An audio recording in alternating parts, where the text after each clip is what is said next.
আলিপুরদুয়ারে record বৃষ্টি। গত 24 ঘন্টায় আলিপুরদুয়ারে 230.20 মিলিমিটার, হাসিমারায় 296 মিলিমিটার বৃষ্টিপাত হয়েছে।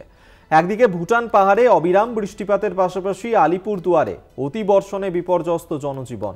জল জমে থাকার কারণে শহরের বিভিন্ন ওয়ার্ডে বিক্ষোভে সামিল হয়েছেন জল দুর্গতরা। ফুঁসছে তিস্তা, রায়ডাক নদীতে বাড়ছে জল। লাগাতার বৃষ্টি হচ্ছে উত্তরবঙ্গে। আলিপুরদুয়ার পুরসভার দ্বীপচর 18, 15, 8, 9, 5 নম্বর ওয়ার্ডগুলিতে জমে গিয়েছে জল। বিপর্যস্ত অবস্থা দ্বীপচর এবং 15 ও 18 নম্বর ওয়ার্ডে। প্রচুর বাড়ি জলমগ্ন হয়ে পড়েছে। কারো ঘরে হাঁটু জল, কারো ডুবে গিয়েছে চাষের জমি। বিপর্যস্ত সাধারণ বাসিন্দা, যার জেরে পথ অবরোধে নেমেছেন মহিলারা।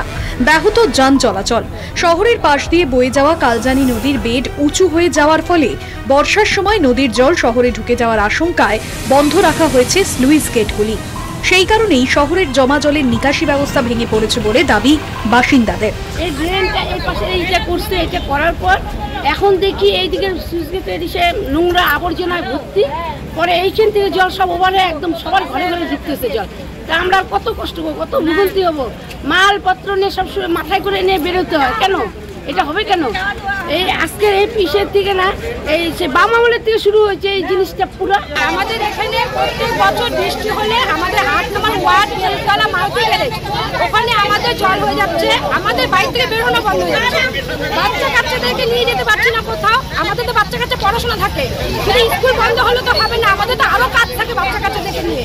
তো আমাদের কথা হচ্ছে এখানে যে গার্ডওয়ালটা দেওয়া হয়েছে, সেই গার্ডওয়ালটা একটু উঁচু করা হবে, যাতে সেই জলটা আমাদের ওদিকে লেতে না যায়। ইতিমধ্যে 14খানা জায়গায় আমরা পাম্প মেশিন বসিয়েছি, যে সুইচ গেট বন্ধ হলে পাম্পের মাধ্যমে জলটাকে আমরা নদীতে ফেলি প্রতি বছর। একনাগাড়ি বৃষ্টিতে নদী ভাঙন শুরু আলিপুরদুয়ার জেলায়। কয়েকদিনের টানা বৃষ্টিতে মাদারিহাট বীরপাড়া ব্লকের নদীগুলি ফুলে ফেঁপে উঠেছে। ভাঙন দেখা দিয়েছে মুজনাই নদীতে। নদী গর্ভে তলিয়ে যাচ্ছে চাষের জমি। ভাঙন রোধ না হলে ঘরবাড়ি তলিয়ে যাওয়ার আশঙ্কা তৈরি হয়েছে বাসিন্দাদের।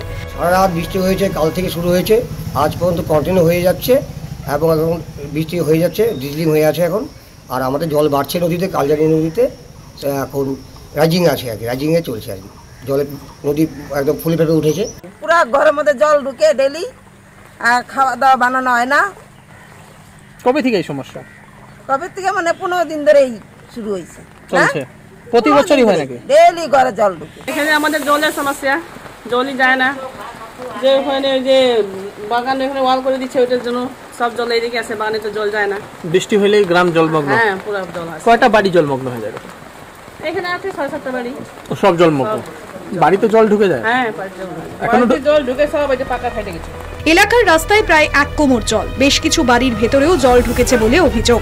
স্থানীয়দের উদ্যোগে থার্মোকলের ভেলাও প্রস্তুত রাখা হয়েছে, যদিও প্রশাসনের দেখা নেই বলে অভিযোগ স্থানীয়দের। অন্যদিকে পুরসভার পক্ষ থেকে যুদ্ধকালীন পরিস্থিতিতে পাম্প চালিয়ে জল সরানোর চেষ্টা করা হলেও পরিস্থিতি আয়ত্তে আসেনি। কলকাতা টিভি।